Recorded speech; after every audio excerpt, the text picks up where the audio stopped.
Chapter 37. Angel. When I ran past the playground, Charlie Geek had his face pressed up against the fence. I stopped and stared. Marcus Grundy was behind him, holding his arm up round his back. Charlie stared at me with his cheeks squashed against the wire. I was about to shout at Marcus to let him go when I remembered how certain Charlie had been that he and Marcus were mates. Fine. If he wanted a relationship like that, then that was up to him. "Maxwell, wake up! Wait up!" shouted Charlie through his squashed mouth. I ignored him and kept running. I ran to the high street and headed to the library. Mr. Howard would have spoken to Mrs. Lloyd by now. They were probably all making phone calls to the authorities about a strange boy who appeared to have nowhere to go. It would only be a matter of time until they asked the pupils if anyone knew me, and Charlie and Bex knew exactly where I was staying. I walked into the library and headed to the back behind the big bookcases. My heart sank. Bex was there. She was wearing school uniform and sitting at a desk staring at a book. I marched straight up to her and she looked up. "Didn't fancy school today then," she said as I shook my head. "Me neither." She wasn't smiling. I rang the absence line and pretended to be my mum. So easy. "How did you do it?" I just shrugged. "Have a seat if you like," she said, nodding to a chair beside her. I sat down in silence, staring at her. I would have to play this just right to get the button. It was my last chance to get home. "You go to Green Mills High too, don't you?" she said. I nodded. "I hate it there. It's so boring." "Ah, it's not bad," I said quietly. "Depends who your mates are, I guess." She glared at me, and then I looked down at her book. "Why did you take the button, Bex?" I said, watching her. She kept her eyes on the pages. "I don't know what you're talking about," she said. "A rubbish thief and a rubbish liar," I said. I knew at the first sign of lying was unable to meet a person's eyes, and she's certainly doing that right now. She looked at me. Her face really didn't care, but her eyes did. She was blinking a lot for a start. I knew she only did that when she was upset. "Are you stealing for someone, Bex? The nail polish, the phone case, and now the button." She rolled her eyes. "What's it to you?" she said, dropping her head to one side.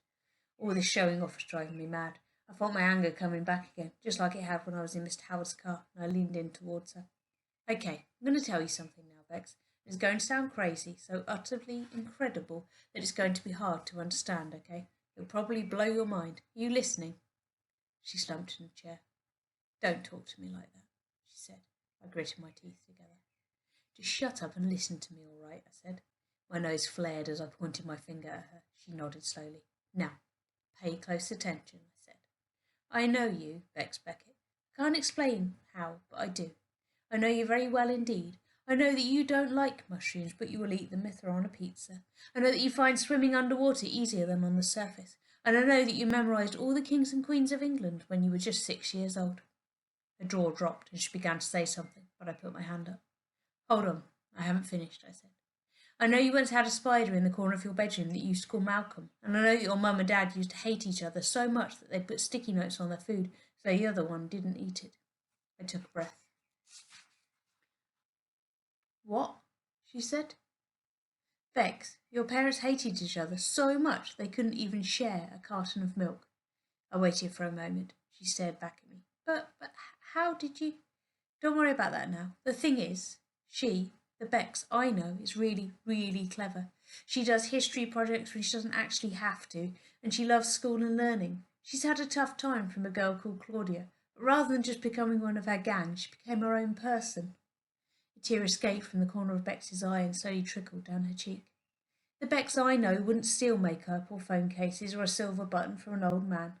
The Bex I know would be comfortable in her own skin, even if it meant taking the odd dig from those around her who felt afraid of her. That's why Claudia is mean to you, Bex, because she's afraid of you. Not this mean version of yourself, the other one, the clever one, who lives a real life and doesn't care what anyone thinks." I leaned back on the chair, and I suddenly felt really tired. "Who are you, Maxwell?" she said. Her forehead creased as she studied my face. "You look kind of familiar now I think about it. Like you could be my cousin or something." I pushed my chair back and stood up.